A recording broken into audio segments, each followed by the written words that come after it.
Hi guys, in this video I will show you how you can change the background color on Notion. So if I want to change this background color of this block, then I need to click on these 6 dots and then go to color. Here in the background section, you can choose whichever background color you want.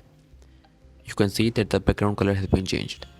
If I want to change this whole section's color, then I want to create a new toggle list.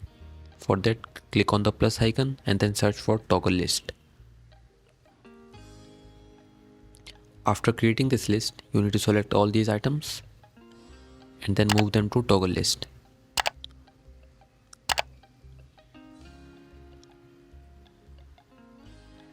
Once you have done them, you need to click on these 6 dots and then go to color. And here you can see that the whole section's background color has been changed. I hope you found this video useful. Please hit the like button and subscribe to our channels for more videos like this.